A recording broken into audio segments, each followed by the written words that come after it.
5월 둘째 주일 예배 자리에 오신 성도님들을 진심으로 환영합니다. 오늘은 어버이 주일이에요. 지금까지 다음 세대들 앞에 어떻게든 반듯하게 사시려고 노력하신 믿음의 걸음을 응원합니다.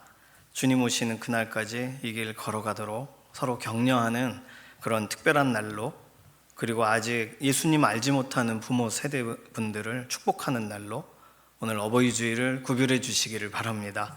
이제 다 함께 일어나셔서 예배 기원송으로 찬양하며 나가도록 하겠습니다.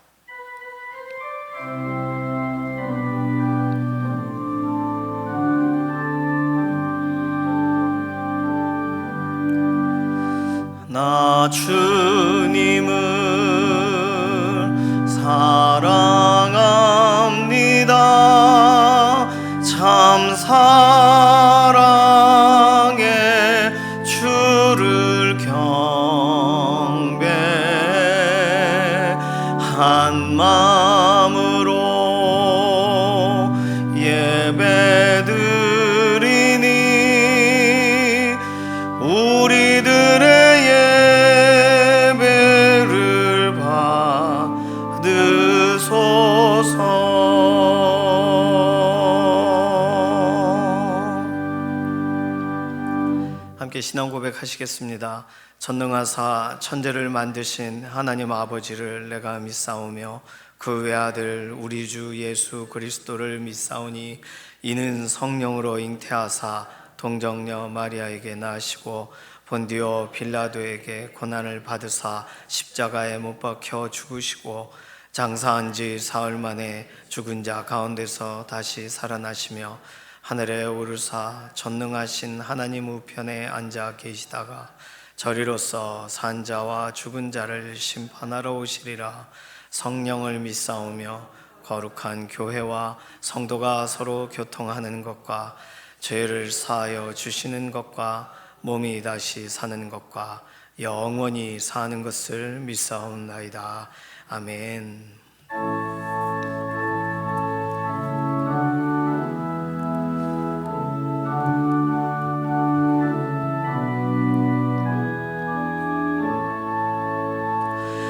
큰 영화로신 주 이곳에 오셔서 이 모인 자들로 주 백성 삼으사 그 중에 항상 계시고 그 중에 항상 계시고 큰 영광 나타내소서.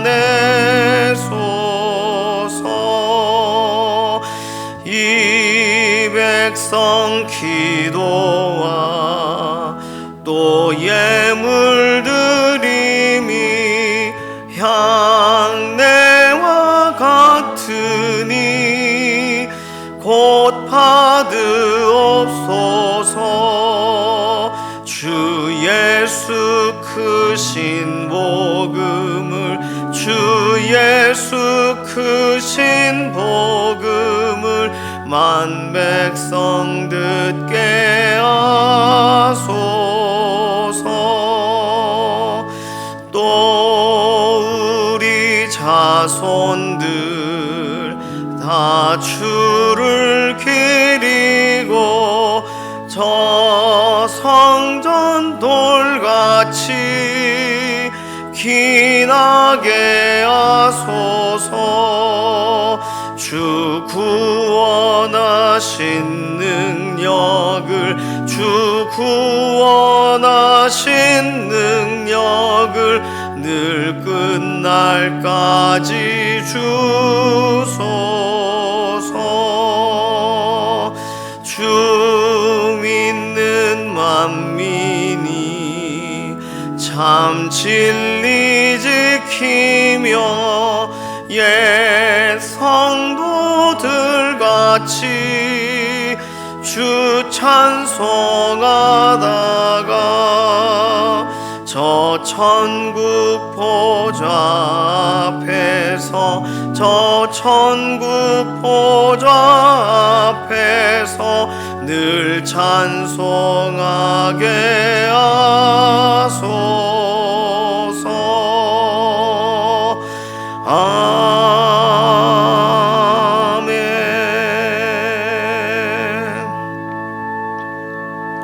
모두 자리에 앉으셔서 교독하시겠습니다. 교송문 98번 어버이 주일입니다.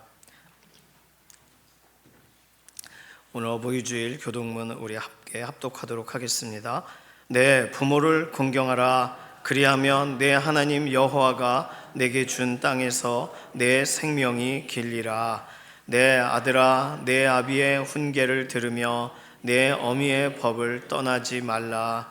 이는 내 머리에 아름다운 관이요 내 목에 금사슬이니라. 너를 낳은 아비에게 청종하고 내 늙은 어미를 경히 여기지 말지니라. 내 부모를 즐겁게 하며 너를 낳은 어미를 기쁘게 하라. 자녀들아, 주 안에서 너희 부모에게 순종하라. 이것이 옳으니라. 내 아버지와 어머니를 공경하라. 이것은 약속이 있는 첫 계명이니 이로써 내가 잘되고 땅에서 장수하리라. 아멘.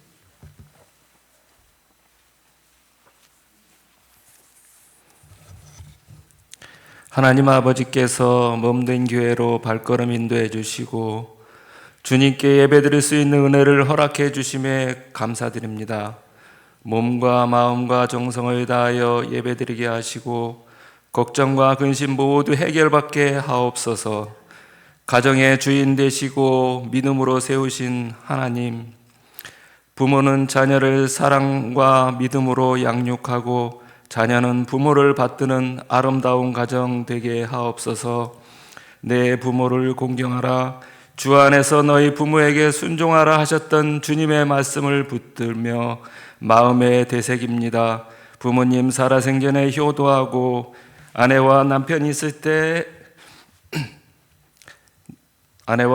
함께 있을 때 사랑하게 하옵소서.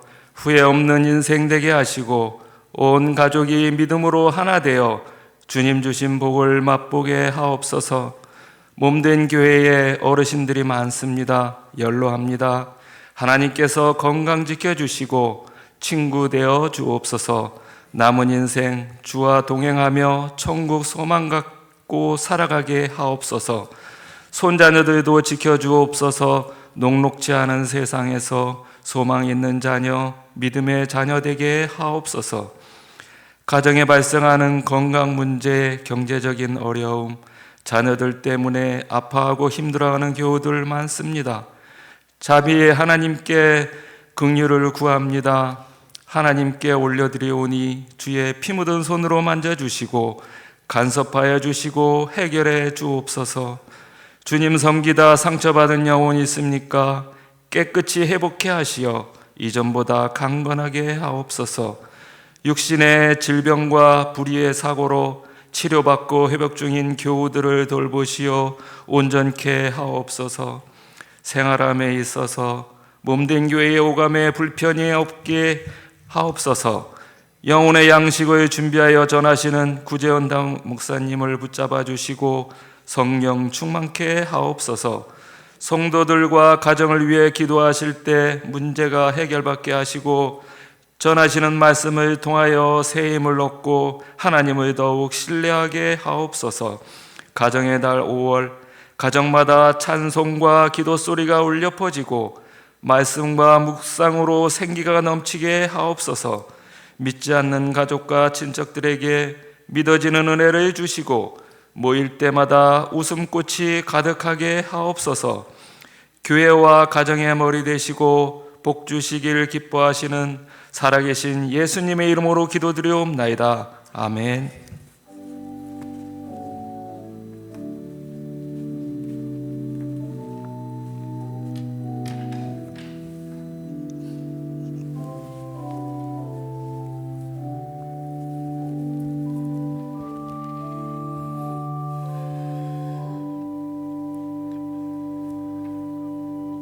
다 함께 찬송가 579장 찬송하시겠습니다.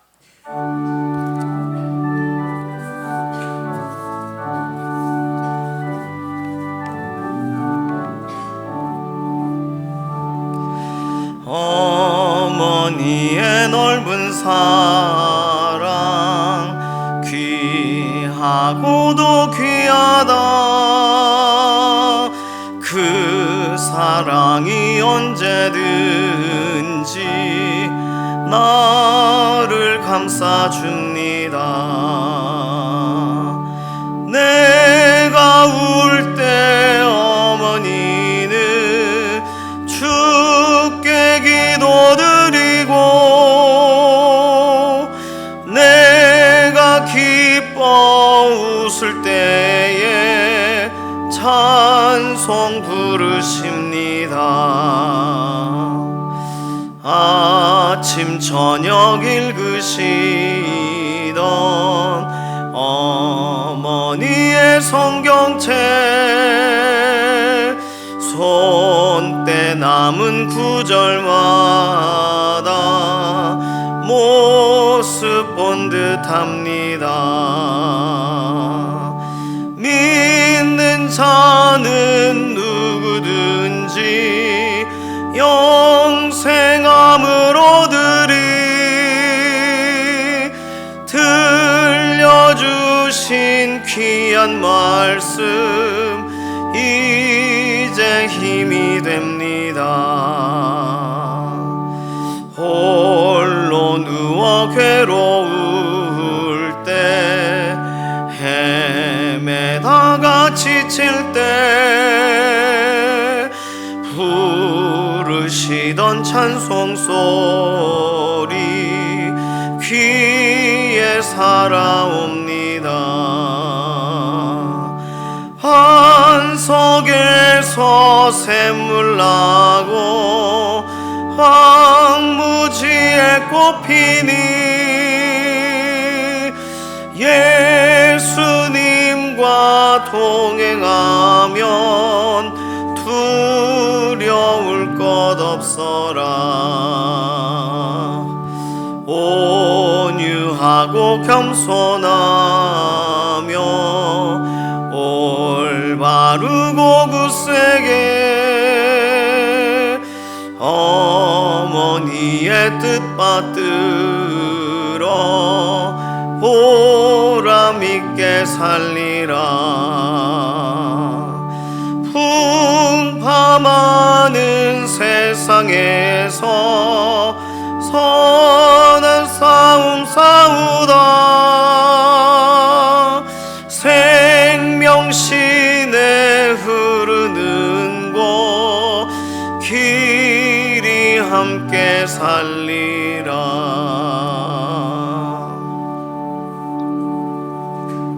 오늘 주시는 하나님 말씀은 요엘서 2장 12절에서 17절까지 말씀입니다. 여호와의 말씀에 너희는 이제라도 금식하고 울며 애통하고 마음을 다하여 내게로 돌아오라 하셨나니 너희는 옷을 찢지 말고 마음을 찢고 너희 하나님 여호와께로 돌아올지어다.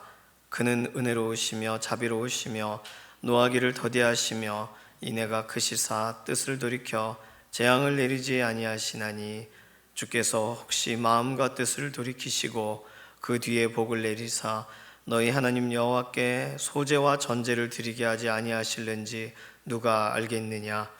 너희는 시온에서 나팔을 불어 거룩한 금식일을 정하고 성회를 소집하라.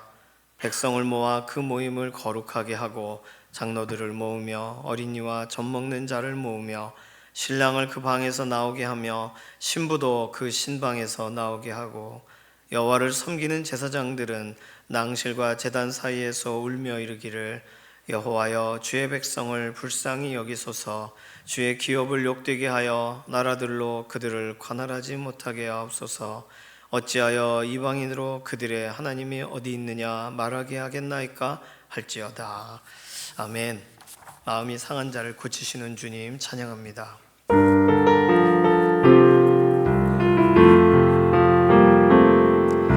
마음이 상한 자를 고치시는 주님, 하늘의 아버지 날 주관하소서. 주의 길로 인도하사 자유케 하소서. 새 일을 행하사 부흥케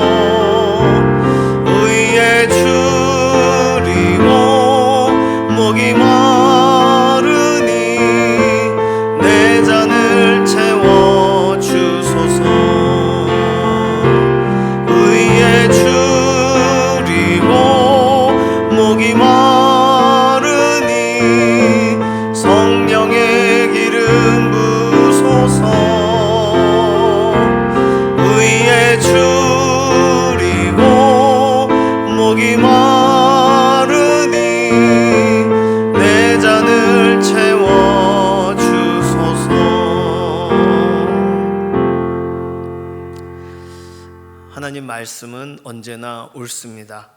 왜냐하면 하나님이시기 때문이세요. 하나님이시라는 분이 하신 말씀이시기 때문에 옳으시고 분명하세요. 하나님은 누구신가요? 우리를 만드신 분이시죠. 나를 만드신 분이시죠. 그렇다면 나를 잘 아시는 분이세요. 모르고 만들 수는 없어요. 레고블록 같은 거 이렇게 조립을 할 때 전체적인 설계도를 보고서 조립을 합니다. 간단한 것은 뭐 볼 필요 없겠지만 공룡을 만들고 집을 만들고 색깔별로 그 위치에 들어가려면 그 숫자 써 있는 그대로 옮겨서 놔야 됩니다. 그런데 이렇게 저렇게 만들다가 전혀 상관없는 걸 만들게 되면서 그래서 우리 아이들이 더 이렇게 창의력이 뛰어나게 되는 건 맞지만 하나님이 우리를 만드셨다라고 할 때 하나님은 우리에 대해 아시니까 만드신 거죠.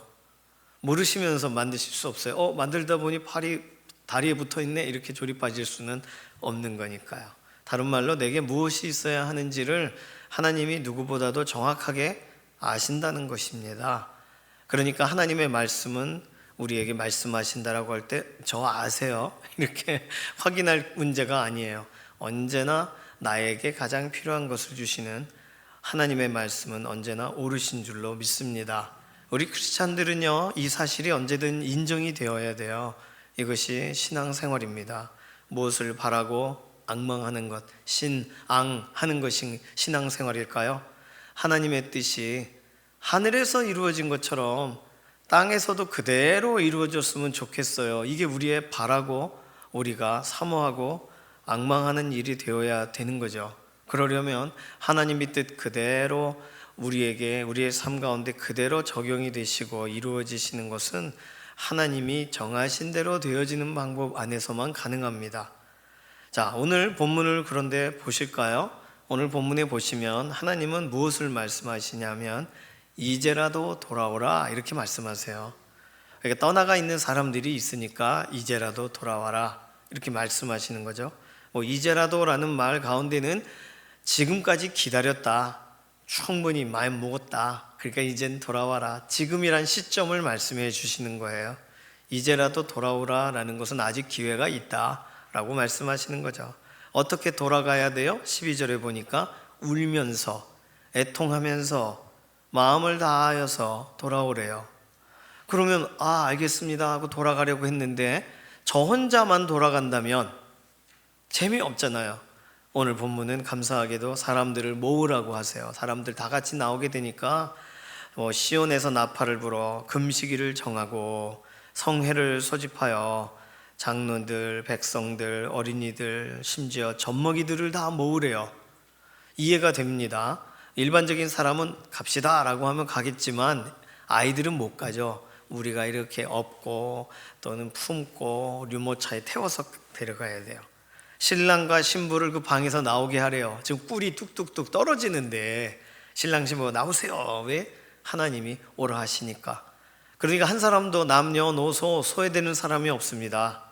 누구라도 다 나와야 돼요. 하나님 앞에. 참으로 하나님다우신 명령이십니다. 누구만 잘못 있다, 누구는 잘못 없다 이렇게 안 하세요. 똑같은 거예요. 사람이 볼 때는 누구에게는 죄가 많아 보이고 누구에게는 죄가 되게 적어 보이는데도 하나님 보실 때는 죄의 무게를 동일하게 달아보시는 거죠. 하나님께 향하지 못하는 하나님의 뜻이 그대로 우리에게 진행이 되지 않으면 그러면 방향이 틀어진 거니까 방향을 잡아주셔야 옳죠. 나만 돌아가면 다른 사람 방향이 다 삐뚤어져 있고 나만 삐뚤어진 거 아닌데 왜 이러나 이런 생각이 들 거 아니겠습니까? 그러니까 하나님은 다 돌아오라고 하세요. 옳은 일이니까 돌아가야 맞죠. 돌아가면서 갑시다. 가서 하나님이 오라 하신 이유를 우리 기도 중에 확인해 봅시다. 이렇게 하면 되겠죠. 하나님은 지금 가장 합당한 초청을 유다 백성들에게 하고 계신 것입니다. 그런데 요엘서 2장은요 1장에서 출발한 거거든요. 그러면 1장부터 누적된 내용을 알아야 2장의 의미를 좀 더 부각해서 확인할 수가 있습니다.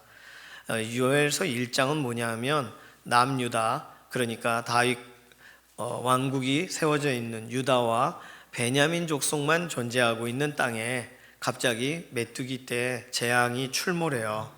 그래서 모든 곡식을, 또 과일나무까지 다 그냥 과일도 뚫어먹고, 그래서 이제 이 거죽만 남아있는 채로 아무것도 남아있지 않은 상황으로 모든 상황이 초토화가 됩니다. 또 가뭄이 들어요. 가뭄이 드니까 먹을 것이 바닥이 납니다. 그래서 이미 그 재앙 같은 일로 인해 사람들은 어떤 상태였냐면 놀라고 울고 어떻게 할 줄 몰라 하고, 하나님은 그때 미리 명령을 하세요. 제사장들은 예배 처소에서 슬피 울며 기도해라. 예배 인도하는 분들을 먼저 기도하기 시작하시고, 모두에게 금식일을 정하고 모든 사람들이 나와 부르짖으며 기도하라, 이렇게 이미 말씀하세요. 그게 1장 13절에서 20절까지의 말씀입니다. 그리고 오늘 본문 2장이 시작되는 거예요. 그러면 2장은 이미 금식일을 정하고 모여있는 사람들에게 다시 말씀하시는 거라고 가정해 보세요. 왜냐하면 이 사람들은 지금 어려움을 만났기 때문에 어려움의 상황에서 다음에 하지 뭐 라고 안 됩니다. 어려울 때는 모든 것이 돌파구가 될 수 있을 거라는 생각으로 하나님 앞에 나오라 그러면 나가야지 하고 막 자기의 죄도 깨닫고 막 돌이킨단 말이에요. 몰라, 나는 이 일이 왜 벌어졌는지, 이런 사람 아무도 없을 거예요. 이미 다 나와 있어요. 시온에서 나팔을 불어 거룩한 금식일을 정하고, 그런데 하나님은 다시 나팔을 불어 금식일을 또 정하라고 말씀하시는 것처럼 보여요. 이미 먹을 게 없단 말이에요. 메뚜기 떼가 다 곡식을 먹어버려서 자동 금식이 되고 있어요. 그런데 금식일을 정해라. 또 성전으로 이미 1장에 소집하셨는데 지금 울며 기도하는 중일지도 모르는데 하나님은 2장에서 다시 말씀하시는 거예요. 이제라도 금식하고 울며 애통하고. 자, 그러면 오늘 2장을 읽을 때 2장 자체만 읽으면 맞아, 돌아가야지, 이렇게 적용하면 되지만 1장부터 쭉 읽어오면 이건 조금 다른 내용이 되는 거예요. 하나님이 지금 무슨 말씀을 하시는 걸까? 똑같은 단어를 반복하셨더라도 하나님이 설명하고 싶으신 내용의 깊이가 달라졌다는 걸 깨달아야 됩니다. 똑같은 이야기를 하셔도 말이죠. 그러니까 오늘 본문은 하나님이 보고 계시지만 하나님 보실 때는 우리의 태도를, 당시의 남유다 백성들의 태도를 바로잡으셔야 되니까 하나님 다시 말씀하시는 것으로 읽어야 되는 거예요. 이미 기도하는 중인데, 이미 기도해야지 하고 자기의 시동을 막 걸었는데 하나님은 다시 기도하라고 하시는 것 같은 명령을 내리신 겁니다. 그러면 오늘 하나님 말씀 앞으로 나아가서 다시 집중해서 들어야 돼요. 자, 그렇다면 하나님께서 이제라도 돌아오라 라고 말씀하시는 내용에는 어떤 부분이 하나님 보시기에 돌아오지 않은 것처럼 보이시니까 말씀하실까요? 이제는 오늘 본문에 다른 구절들이 보여야 됩니다. 금식일, 성회로, 울며, 이거는 이미 1장에 있었어요. 그럼 2장에서 1장에 있는 똑같은 단어 이외의 다른 단어들에 집중을 해야 돼요. 오늘 살펴볼 수 있는 아주 중요한 3가지의 문장은 뭐냐 하면, 첫 번째 문장은 마음을 다하여입니다. 이미 금식도 하고 울기도 하고 애통도 해요. 하나님께서 강조하시는 것은 이미 다 하고 있었어요. 그런데 하나님 보실 때 마음이 들어가 있지가 않는 거예요.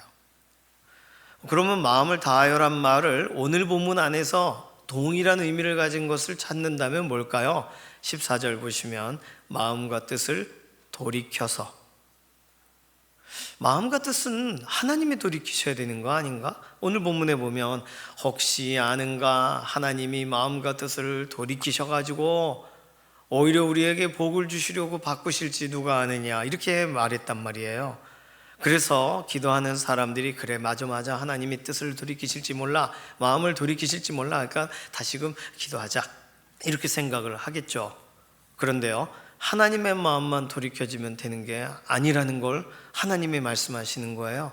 백성들의 마음이 이미 하나님 보실 때는 아직 도착을 안 한 거예요. 인디안들은 그렇게 말하죠. 인디안들은 자신들이 막 걸어가고 한 하루 이틀 쉰다 그러죠. 그래서 왜 쉬냐 그러면 마음이 도착 안 했다 그래요. 몸은 여기 와 있는데 마음이 도착 안 했대요. 굉장히 지혜로운 말이죠. 마음이 집에 가 있기도 하고 가축에게 가 있기도 하고 그게 여기까지 돌아와야 되니까, 그래야 이 임무를 잘 완수하고 집으로 돌아갈 테니까. 너무 빨리 가는 거를 오히려 제한하고 마음이 올 때까지 기다리는, 무속적인 것에서 출발한 거겠지만 인디안들이 갖고 있는 아주 특별한 생각들입니다. 마음이 아직 안 온 거예요. 인디안 표현대로라면 행동을 하고 있어요. 울고는 있는데 마음이 안 왔어요. 마음으로 울지를 않아요. 마음으로 애통하지를 않아요. 그러니 하나님이 이상하다는 거예요. 내 마음은 그대로 있기를 고수하고 하나님 마음만 좀 옮겨지길 원하고, 그거 하나님이 아니라시는 거예요. 너희 마음을 다해서, 너희 마음이 와서, 너희 마음이 돌이켜져서를 말하고 계신 거예요. 지금 문제가 하나님께 있는 게 아니잖아요. 메뚜기 떼가 나타나고 가뭄이 온 것이 하나님께서 잘못 이걸 저쪽 나라에 보내야 될 메뚜기 떼를 동풍이 잘못 불어 이스라엘로 왔네, 이런 게 아니란 말이에요. 왜냐하면 기근과 병충해 같은 재앙은 하나님께서 신명기에 이미 언급하신 하나님의 백성이 똑바로 살지 않을 때 주어지는 재앙이기 때문입니다. 그렇다면 하나님 보실 때에 정상적이지 않은 신앙생활을 하고 있는 사람들에게 재앙이 온 거예요. 그러니까 하나님의 문제가 아니라 하나님의 마음이 돌이켜져야 되는 건 기도하는 사람의 입장에선 그렇게 볼 수 있어도 백성들의 마음이 돌아와야 되는 거예요. 아주 정확하게 하나님이 말씀하시는 겁니다. 백성들의 마음이 달라져야 기도인 거예요. 백성들은 원합니다, 원하고 또 원하고 원하나이다 하지만 원하는 소원함만 있고 내 진실함은 들어있지 않으면, 그러면 내 마음을 드립니다라는 기도를 하나님이 기다리시는 거예요. 그렇게까지 아직 거기까지 기도하고 있지는 않는 거니까 마음을 다하여, 오늘 우리는 잘 아는 그런 구절입니다만 마음을 다하여 라는 표현을 하나님이 쓰실 때에는 마음이 안 왔다라고 읽어야 되는 거예요. 마음은 딴 데가 있구나 라고 읽어야 되는 거예요. 마음을 빨리 돌이켜서 빨리 네 몸에 마음이 쏙 들어가 정신을 차리고 이 일들에 집중해라 라고 하시는 하나님의 말씀이 들어있다고 읽어야 됩니다. 오늘 우리가 하는 모든 일들이 진심으로 하고 있지만 생각이 다른 데가 있다면 마음을 다하여 라는 말씀이 오늘 우리에게 부딪혀지셔서 그 은혜가 하나님이 찾으시는 그 은혜의 자리, 믿음의 자리에 주인공으로 서시기를 소망합니다. 두 번째로, 오늘 본문에서 우리가 읽어야 될 내용은 정말 중요하게 한눈에 바로 보이는 문장이기도 해요. 마음을 찢고입니다. 마음을 찢고, 이미 울고 애통함으로 시작된 예루살렘 성전을 보실 때 하나님께서는 한 가지 가장 중요한 것이 변하지 않았음을 지적하시는데, 옷은 찢고 있는데 마음은 찢지 않았다는 거예요. 보통 마음을 찢는다, 마음이 찢어진다라고 할 때는 어떤 상황에 마음이 찢어지나요? 마음이 아플 때, 막 속상하고 감당이 안 될 때 마음이 찢어진다 그러죠. 마음이 너무너무 아프도록 죄스러워하는 마음이 생길 때, 하나님께 너무나도 죄송하도다, 하나님은 나를 위해 이렇게 예수님을 보내셨는데 내가 이렇게 살았다니, 마음이 막 찢어져요. 그런 마음이 찢어지는 그러한 실제 애통이냐, 옷을 찢는데, 헐크처럼 찢고는 있는데, 왜냐하면 유대인들은 옷을 찢는 것이 애통함의 표현이었습니다. 머리카락을 자르거나 이런 것이 애통함의 표현이에요. 근데 그 표현은 있는데 빨리 끝나고 가서 밥 먹어야지, 이런 게 여기 들어가 있으면, 그러면 그 기도가 하나님 보실 때 형식만 일단 바쳐요, 이런 기도일 거잖아요. 하나님 보실 때 그 기도가 아닌 거잖아요. 마음이 딴 데가 있고, 방금 쓴 표현대로, 지금 표현대로 하면 진짜 자기 자신이 애통함으로 하고 있지를 않으니까요. 기도는 하는데, 해야 되니까 하는데, 그 기도가 내 기도가 아닌 경우, 하나님은 진짜 애통인지 아니면 그렇지 않은지, 수준의 미달인지를 달아보실 수 있는 분이십니다. 지금 백성들은요, 옷을 찢는 것으로 모든 것을 표현하고 있어요. 그런데 백성들이 찢는 옷이 나름 두껍단 말이에요. 그런데 그걸 쫙쫙 찢어요. 아마 찢어지기 쉽게 하기 위하여 가위질을 했을지도 모릅니다. 바바박 하면서 하나님 보십시오. 그런데 그 마음은 아주 두꺼운 청바지보다도 더 질긴 그렇게 마음이 쌓여져 있어요, 하나님 보실 때. 그러니까 옷 찢는 퍼포먼스 하지 말고 마음을 찢어라 이렇게 얘기하시는 거예요. 어느 하나님이 그 어느 백성에게 난 네 마음이 찢어지는 꼴을 보고 싶어 이러시겠어요? 그걸 의미하는 건 아닙니다. 하나님이 보실 땐 진짜 우는 게 아니라는 거예요. 하나님 찾으시는 마음은 성경에 상한 심령이라 그랬습니다. 상한 심령을 찾으신다는 말은 상한 심령이 될 때까지 하나님이 기도를 안 들으신다는 뜻은 아니에요. 얼마나 상했는지를 미리 알아보신다는 뜻이에요. 그러니까 내가 하나님하고 아무 말도 못하고 가만히 있을 때 내 마음이 상한 심령으로 지금 기도를 어떻게든 한 걸음 들어오고 있다는 걸 하나님이 다 아세요. 그 상한 심령의 사람에게 하나님이 집중하신단 말이에요. 그 하나님이 보실 때 지금 심령은 그대로 아주 강합니다. 심령은 아주 단단해요. 우는 행동만이 있어요. 그러면 그 기도가 하나님 보실 때 전 진짜로 보이시겠습니까? 상한 심령, 어디에서도 회복이 불가능할 것 같은 그런 마음, 하나님 앞으로 가야만 꿰매질 것 같은, 세상에 어느 수선하는 사람이 수선할 수 없는, 다 뜯어지고 풀어진 것 같은 내 마음, 하나님이 받아주셔야죠. 하나님이 꼬매주셔야 되니까. 그렇게 들고 온 사람들을 하나님이 찾고 싶으시다는 거예요. 왜요? 자기 죄 때문에 그렇게 애통하는 사람을 하나님이 찾고 싶으시다는 겁니다. 그렇게 보면 하나님은요, 이러한 마음의 사람을 찾으시는 것이 맞아요. 저는 저의 삶의 과정 가운데 회개는 어느 정도 해야 회개일까? 어릴 때 회개해야 된다. 그러니까 회개를 배우지 않습니까? 배웁니다. 회개를 배워요. 어떻게 하는 거예요? 그러면 죄송해요, 잘못했죠. 그리고 회개를 해요. 그리고는 하나님 용서해 주세요. 진짜예요. 그리고는 해, 됐다. 용서받았다. 용서받은 기쁨. 아싸. 이렇게 회개도 진짜고 용서받은 기쁨도 진짜다. 두 가지를 교리적으로 배우면 우리는 교리적으로 행동하게 됩니다. 그래서 회개할 때 진심으로 한 2, 3초 회개하고 진심으로 나머지의 즐거움으로 살아요. 그런데 진짜 회개란 뭐예요? 돌아오는 거거든요. 회개. 그 행동을 다시 안 하는 게 회개예요. 그 행동을 또 하면 회개가 아닌 거예요. 그러니까 회개는요, 사실 내가 생각해도 이 행동을 하는 게 아주 질려버려서 이 행동에 아주 그냥 이상한 냄새가 날 정도로 아주 쾌쾌하니 도저히 쳐다볼 수가 없나이다가 되는 게 회개 기도가 돼야 돼요.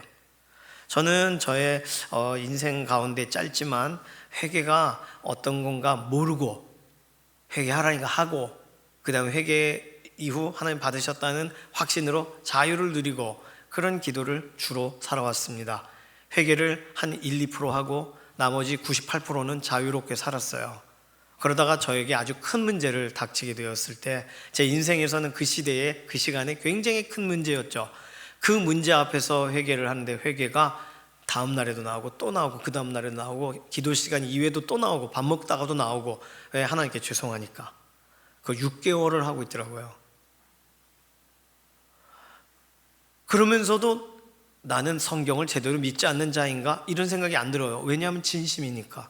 진짜 회개가 계속 나와요. 하나님 정말 죄송해요. 정말 죄송해요. 다시는 안 그럴게요. 정말 다시는 안 그렇게 살아요. 그런데 다시는 안 그럴게요가 한 번 말로는 안 되겠더라고요. 그래서 또 얘기하고, 기도할 때마다 또 얘기하고, 모든 기도보다 앞에 또 얘기하고, 끝날 때 또 얘기하고. 왜냐하면 그렇게 말하지 않으면 내가 또 언젠가 이렇게 돌아갈 것 같은 거예요. 그 행동은 끊어졌지만 그 잔상이 오래 남아 회개를 계속하고 있더라고요. 그래서 계속 회개했습니다. 하나님, 혹시 제가 못 믿어서 이 기도할까 싶은데, 아니, 그게 아니라 하나님, 오늘 또 제 마음이 너무나도 아픕니다. 하나님께 너무 죄송해서요. 진심입니다. 회개합니다. 그 기도가 6개월이 계속 되는 거예요. 지루하지 않았어요. 진짜니까요. 그러던 어느 날, 하나님, 오늘도 회개합니다. 지난번 그 일 정말 하나님 면목이 없습니다. 그리고 기도하는데 그날에는 하나님이 제 마음에 이제 됐어. 너무 명확하게 제가 저에게 말하면서 이제 됐다라고 암시를 건 게 아니니까, 기도 중에 들리는 거니까 깜짝 놀라면서, 하나님, 그래도요, 아직 더 남은 것 같은데요. 근데 너무나도 평안하게 하나님이 내 기도를 받으셨다라는 게 너무나도 평안하게 와닿았어요. 그래서 그 다음부터는 그 기도를 하면 하나님께 너무 죄송한 마음이 드는 거예요. 그때부터는 나 스스로가 결정한 게 아니고요, 의식적으로 그렇게 행동한 것이 아니라 하나님, 예를 들어 제가 정말 죄송해요, 그래서 죄송합니다 했는데 괜찮습니다, 다시는 얘기하지 마세요. 그래서 또 죄송해요, 그럼 하지 말라니까요, 그 얘기하면 나 볼 생각하지 마세요 라고 하면 죄송하지만 그 말을 할 수 없잖아요. 그래서 할 수 없는 기도. 그래서 저는 회개 기도는 하나님이 그만이라고 하실 때까지 하는 게 회개 기도다라고 그날 배우게 되었습니다. 감정은요 계속 회개하라고 말해요. 양심은 계속 외쳐요. 그런데 나 이미 회개했어 라고 끝나는 경우가 너무 많아요. 그렇지만 하나님이 이제 됐어, 그만, 됐어, 그리고 평안을 주시면, 그러면 우리의 기도는 이제 방향이 달라지는 거예요. 꼭 배가 바람이 불지 않을 때 항해하다가 바다 한가운데 멈춰 있다가 어딘가로부터 서풍이 또는 남풍이, 북풍이 불면 그 방향을 따라서 배가 움직이는 것처럼 하나님께서 우리에게 자유케 하시기는 그 시점부터 우리의 기도는 회개 기도가 아니라 이제는 하나님을 기뻐하는 기도로 자연스럽게 바뀌게 됩니다. 그러니 오늘 이 말씀을 대하시는 동안 마음을 찢으며 기도하라, 몇 번을 찢으라는 거야 도대체, 그렇게 생각하지 마시고 내가 정말 진짜 진심으로 이걸 기도하고 있는가 생각해 보셔서 하나님이 됐어 라고 평안함을 주시기 전까지, 정말 하나님이 보고 계시니까, 하나님이 이걸 그렇게 진행하기를 원하시니까 하나님의 말씀 앞으로 나아가는 그런 믿음의 동역자 되시기를 소망합니다. 세 번째로, 오늘 본문에서 보아야 될 세 번째로, 그리고 오늘 본문의 가장 중요한 문장은 낭실과 제단 사이에서입니다. 이것은 제사장에게 주어진 명령이지만 일반 백성들에게도 해당되는 내용이에요. 제사장들이 평소에 어떤 일을 했냐면, 백성들이 죄를 지으면 번제나 속죄제를, 누군가에게 해를 입혔으면 갚아야 되는 속건제를 하고 그 다음에 갚아요. 그 사람이 하나님 앞에 이제는 감사로 나아가려면 소제, 가루를 태워가지고 하는 제사를 드립니다. 그리고 절기에 따라 기쁜 제사를, 하나님과 감사하고 좋은 관계가 회복되었음을 찬양하는 화목제로 나아가요. 이 모든 것을, 제사를 집례하는 역할이 제사장이 하는 역할입니다. 그것도 자기 섬기는 차례에 그 역할을 하면 되기 때문에 제사장이 24시간이 제사를 집례하지 않아요. 매일매일 본인에게 있는 일도 아니에요. 제사장은 그 가문의 그 순서대로, 제비 뽑은 그 배열대로, 예를 들어 2달에 한 번꼴로 내 역할이 돌아온다라고 하면 그 특별한 한 주간을 제사장 역할을 하는 거예요. 그러니까 그 기간 동안에만 하면 돼요. 여기서 낭실과 제단 사이라는 표현을 우리가 이해할 필요가 있습니다. 낭실이 어디고 제단이 어디냐면, 낭실은 성전의 문을 말해요. 현관, 거기에 야긴과 보아스라고 하는 기둥이 세워져 있습니다. 그림을 띄워주셨네요. 현관, 이 솔로몬 성전으로 말한다면 들어가는 입구를 말해요. 그러면 제단은 어디예요? 앞에 있는 번제단을 말합니다. 낭실과 제단 사이에 라고 하면은 지금 제사장이 뭐 하는 공간이에요? 제사장이 제사를 집례하는 공간입니다. 그냥 저 물두멍, 바다, 번제단, 그러니까 저 앞에서 왔다 갔다 하는 거예요. 다시 말하면 우리 교회 문 밖에서, 현관문 밖에서 부침개 전도가 있는 것처럼 현관과 그 앞에 사이, 낭실과 제단 사이가 그런 거예요. 성전 안에 들어온 얘기가 아니에요. 그러면 낭실과 제단 사이에서 울며 기도하라는 말은 뭐예요? 평소에 제사를 집행하느라 바삐 움직이던 곳, 제사장이 지금 메뚜기 재앙으로 인하여 곡식이고 뭐고 재물이고 뭐고 아무것도 없어 예배라는 것이 거의 불가능한, 왜냐하면 희생제사를 드려야 되는데 가축도 다 막 죽어나가면 예배라는 것이 불가능하잖아요. 그럼 제사장들이 할 수 있는 일은 뭐예요? 없습니다. 제사장들은 지금 평소에 본인들이 제사를 집례하던 곳에 가서 거기서 울며 기도하라는 거예요. 그 현관과 번제단과 물두멍과 바다 앞에 왔다 갔다 하면서 기도하라는 거예요. 예전에는 일하느라 바빠서 그 시간에 기도했겠습니까? 그 시간에 각을 뜨고 그 시간에 씻고 그런 일만 했던 그 자리가 기도의 자리가 되어야 된다는 걸 말하는 거예요. 그러면 오늘 낭실과 제단 사이에라는 말은 오늘 우리 말로 우리의 일상생활의 장소에서라고 읽어야 되겠습니다. 오늘 주일 예배의 자리를 구별하러 오늘 우리 자리로 왔어요.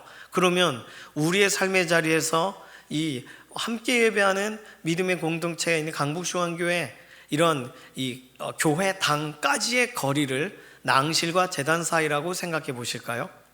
그렇다면 오늘 이곳에 오시면서 버스를 타고 오셨거나 지하철을 타고 오셨거나 또는 걸어오셨거나 또 우리의 삶의 자리에서 하던 일들이 있고 설거지를 하시고 오시고 또는 다 정리하고 오시고 오늘 이렇게 함께 예배 자리에 오셨을 겁니다. 그러면 그 모든 일상의 시간이 하나님이 보실 때 제사장에게는 기도를 요구하시는 시간이셨다면 오늘 백성들에게 있어서 이것을 그대로 오늘 우리들에게 적용하면 우리의 삶의 일반적인 삶의 자리에 기도하느냐를 질문하시는 거예요. 특별할 때 골방에 들어가 기도할 수 있습니다. 그리고 우리가 예배 시간에 함께 기도할 수 있어요. 그런데 우리가 살아가는 공간에서 기도하고 있냐고 질문하시는 거예요. 낭실과 제단 사이에서 제사장들아 울며 기도해라, 이 말은 우리의 일상생활 주중의 삶 가운데 하나님을 찾으라 라고 질문하고 계시는 거예요. 하나님께서는 제사장이 제사하느라 정신없던 그곳이 이제는 기도의 터전이 되어야 된다고 말씀하시는 거고, 동일하게 오늘 우리에게 주어진 하루하루의 삶을 살아내는 그곳에서 하나님께 부르짖으라고 말씀하시는 거예요. 오늘 이미 우리는 기도하고 또 하나님을 바라보고 있지만 하나님이 이것을 요구하고 계시는 것입니다. 일상 삶 가운데 오늘 우리가 매 주일마다 예배의 삶에 대해 설명하지만 주일날 구별한 것처럼 주중의 삶을 삽시다라고 할 때 이것을 어떻게 이어가야 되는지 어려워요. 오늘 이 본문이 오히려 쉽게 적용할 수 있게 말해주는 것입니다. 낭실과 제단 사이 주중에 우리의 삶에 우리는 어떻게 살아가고 있나요? 하나님이 우리의 일반적인 삶에서도 하나님이 원하시는, 하나님이 우리에게 말씀하시는 대로 우리의 삶이 세워져 나가야 되는 줄로 믿습니다. 하나님은 초청하시는 거예요. 마음을 다하여, 마음이 아직 도착 안 했다, 마음이 빨리 와야 된다, 마음을 찢고 다른 어떤 것이 아니라 형태가 아니라 중심이 바로 되어서, 그리고 일상의 삶에서 낭실과 제단 사이에서 하나님은 기도하라고 부르짖으라고 초청하세요. 돌아오라고 하세요. 그 돌이킴이 우리에게 필요한 거예요. 하나님은 그렇게 말씀하시는 거예요. 5월달 특별히 요엘서 말씀을 오늘 이렇게 읽고 이 말씀을 대하는 동안 우리에게 내가 지금 돌이켜야 되는 것은 무엇이고 내가 나의 일상생활에서 내가 주로 하는 건 뭐였던가 한번 생각해 보시고 이 말씀을 적용해 보시기를 바랍니다. 오늘 특별히 어버이 주일입니다. 다음 세대들 앞에서 우리들은 선생님이고 어버이예요. 다음 세대들이 눈이 무척 좋습니다. 다 따라해요. 저희 둘째도 어느 날 이렇게 졸리다고 하는데 한쪽 다리를 올리고 다리를 꼬고 졸더라고요. 제가 알기로는 원로 목사님이 이렇게 올리시는 걸로 알고 있습니다. 그걸 어디선가 보고 따라하고 있어요. 물론 이 면면이 흐르는 그런 가문의 그런 것이 있겠지만, 그러니 이런 걸 보고 따라하는 거예요. 예를 들어 원로 목사님 기침하시면 따라하는 또 이렇게 친구들이 있습니다. 네, 그런 거 따라하면 안 되겠지만 어쨌든 우리들의 행동을 보고 다음 세대들은 본을 삼아요. 우리들의 기도를 보고 따라 기도해요. 저희 첫째 어릴 적 사진 보면은 뭔가 이렇게 귀에다 대고 이러고 있는 그걸 사진 찍은 게 있습니다. 핸드폰을 거꾸로 들고 이 소리 나는 쪽을 거꾸로 대고 이렇게 엄마 아빠가 이렇게 하면 나가는 걸 봤거든요. 그러니까 한 2살, 3살쯤인데 이렇게 하고 이러면서 말도 못하는 애가 그러고 있습니다. 나중에 그 사진 한번 보여드릴게요. 따라하는 거예요. 따라해요. 따라하면서 그것을 스스로가 성취감을 가져요. 기뻐해요. 오늘 우리에게 주시는 이 말씀이 우리가 하나님께 이렇게 돌아가지 하면 엄마 돌아간다는 게 뭐예요? 아빠 돌아간다는 건 뭐예요? 회개한다는 건 어떤 거예요? 라고 할 때 이런 거야. 아빠가 평소 기도하던 그렇게 하면 되는 거예요. 엄마가 기도하던 그 소리 들었거든요. 그렇게 하는 거예요. 그걸 알아들을 수 있는 아이들 앞에, 그것을 이미 교훈 삼고 있는 아이들 앞에 우리 다음 세대들을 위해서라도 오늘 우리는 요엘서에 있는 이 기준들을 배워야 되겠습니다. 그렇게 될 때 우리 다음 세대들이 다른 곳에 묻지 않고, 다른 이상한 곳에 인터넷 검색하여 그런 곳에 배우지 않고, 우리의 영적인 부모님들에게, 우리의 조부모님들에게 이러한 신앙적인 기준들을 배워간다면, 마음을 다한다는 것이 무엇인지, 마음을 찢는다는 것이 무엇인지, 낭실과 제단 사이에서 기도한다는 것이 무엇인지가 삶으로 보여지면 이 말씀을 가까이에서 더 적용하기가 쉽지 않겠습니까? 어버이 주일 우리 자신에게 이 말씀을 대하면서 오늘 우리들을 통하여 또 다른 믿음의 세대들이 일어날 것을 기대하며 오늘 우리의 삶에 하나님 말씀을 담으시기를 소망합니다. 이 시간 같이 기도하겠습니다. 이 시간 기도할 때 하나님, 우리 마음이 가기는 갔었는데 마음이 머물지를 못했었다면, 그래서 마음을 다하라고 말하시는 거라면 오늘 우리의 마음을 하나님 앞에 다시금 올려드립니다. 내가 다른 행동들은 다 했지만 진심이 되어지지 못하여서 마음을 찢으라고 하시는 거라면 이 기도가 우리에게 다시 시작되기를 원합니다.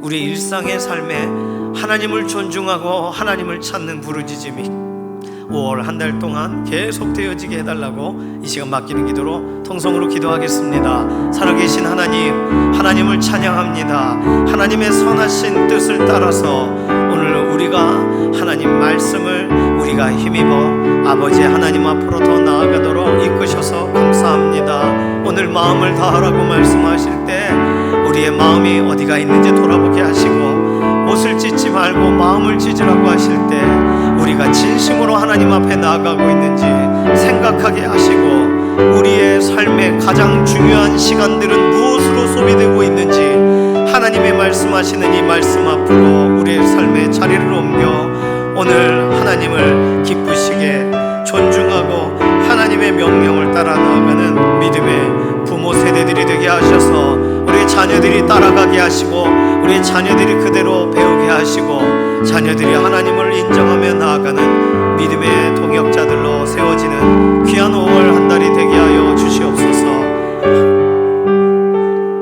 살아계신 하나님 감사합니다. 하나님께서 오늘 우리에게 요엘서 말씀을 통하여 다시금 생각하게 하신 대로 우리의 이번 한 주간의 삶도 살아가기를 원합니다. 우리의 마음이 하나님을 여전히 갈망하고, 우리의 생각이, 우리의 태도가 하나님 기뻐하시는 삶의 자리까지 맞닿아 있는 가장 행복한 기도자가 되게 하시고 예배자가 되게 하시고, 우리의 삶에, 우리의 주중의 삶이 하나님을 여전히 의지하는 그런 믿음의 고백자들이 되게 하여 주시옵소서. 감사드리며 살아계신 예수님의 이름으로 기도드립니다. 아멘. 이 시간 예물로 나아가도록 하겠습니다.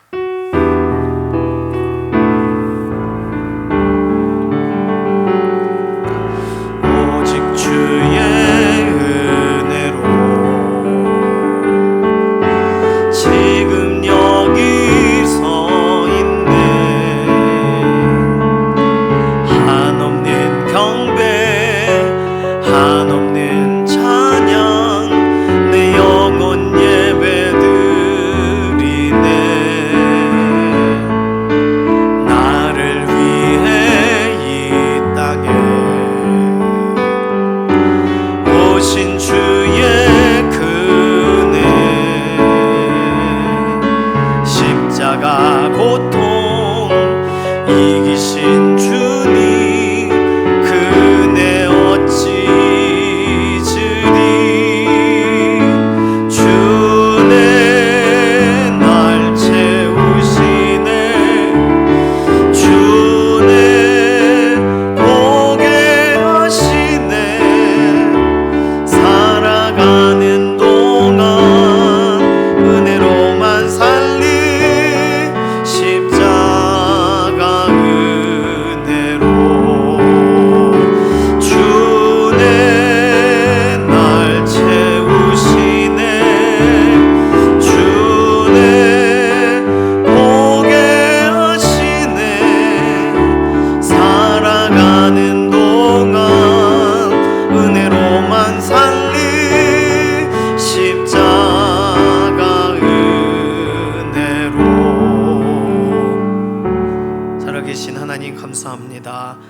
하나님을 존중하고 하나님을 찬양하고 하나님을 인정하고 하나님을 예배합니다.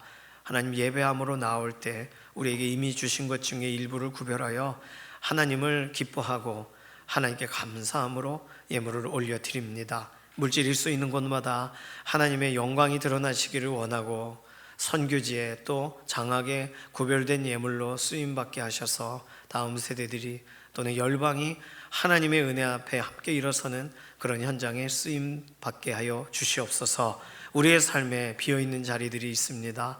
하늘의 신령한 복과 땅의 기름진 복으로 만족하게 하셔서 공급하시는 하나님, 우리의 이번 한 주간도 간증할 수 있도록 이번 한 주 우리의 삶에 때마다 순간마다 함께 하심을 드러내 주시옵소서. 감사드리며 살아계신 예수님의 이름으로 기도드립니다.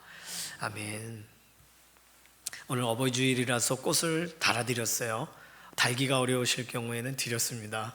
그래서 집에다가 이렇게 꽂아 두시기도 하고 오늘 청년부가 아침 일찍인데 수고해 주셨습니다. 감사합니다. 오늘 이렇게 꽃을 달고 계시거나 또 꽃을 들고 계신 분들, 다음 세대들을 위하여 경건한 어른의 자리를 늘 지켜주시기를 바랍니다.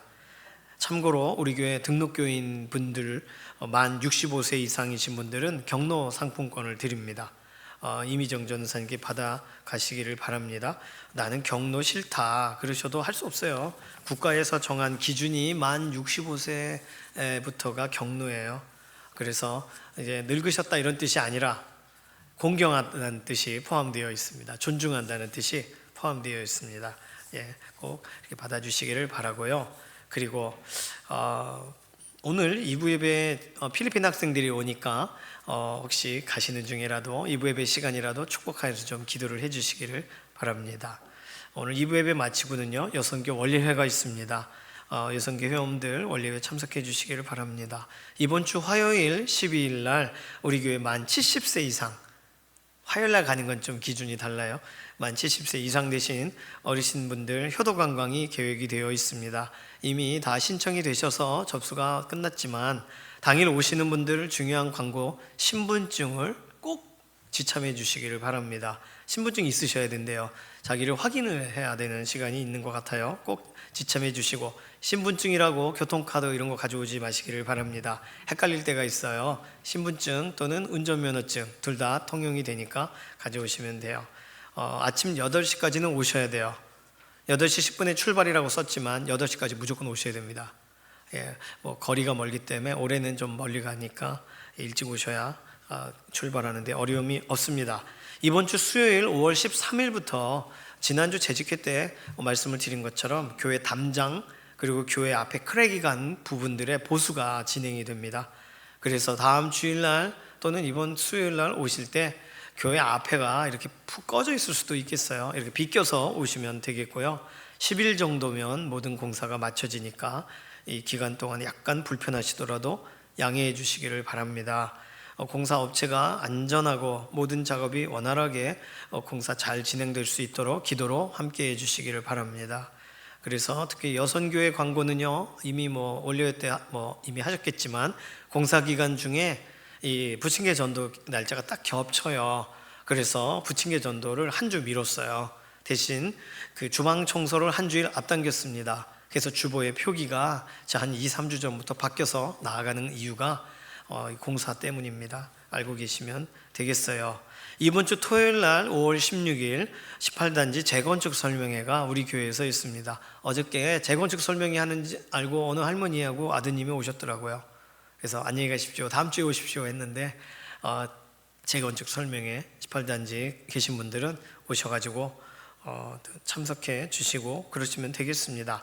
5월 31일 날 이번 달 마지막 주일에는 희주쇼 뮤지컬 공연이 있다고 말씀을 드렸어요.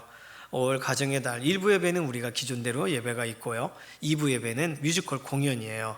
그래서 1부 예배 참석하시더라도 2부에도 오셔서 아이들과 같이 뮤지컬도 함께 보시고 또 믿음의 인물에 대해서 얘기하면서 우리도 저렇게 살자 결단하는 것 얼마나 좋은지 모르겠어요. 어떤 날은 아이들이 하는 것처럼도 결단도 해보고 어떤 날은 아이들처럼도 기도해보고 우리가 그렇게 되는 날이 5월 마지막 주일입니다. 올해도 진행이 되니까 뮤지컬 공연 때 믿지 않는 분들도 이날은 공연이 있어 그래서 좀 초청도 좀 해주시고 그렇게 참여해 주시기를 바랍니다. 5월 가정의 달 관계돼서 이런 광고들이 있고요. 주보를 참조해 주시길 바라고 주보 사이에 그 묵상 이제 5월 16일 이번 주 토요일부터 시작되는 묵상 본문을 넣어드렸습니다. 그래서 6월 22일까지 진행이 돼요. 소선지서가 계속해서 금방금방 딱딱딱 끊어지기 때문에 어떤 소선지서의 내용은 주일에 다루기 어렵고 바로바로 지나가기도 해요. 묵상할 수 있을 때 함께 묵상해 주시고 또 읽어가면서 은혜가 있으시기를 바랍니다. 다른 광고는 주보를 참조해 주시면 되겠습니다. 이제 모두 자리에서 일어나셔서 손을 들고 마지막 찬송 부르시고 우리 삶의 예배 자리로 나가도록 하겠습니다.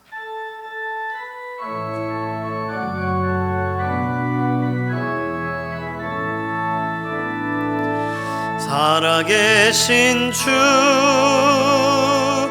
나의 참된 소망 두려움이 사라지네 사랑의 주내 갈 길 인도하니 내 모든 삶의 기쁨 늘 충만하네.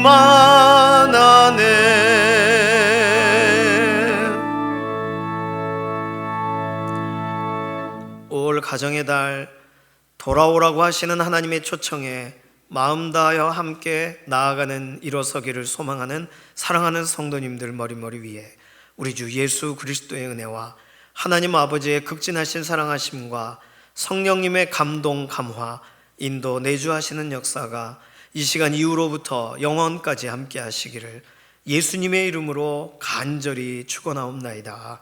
아멘.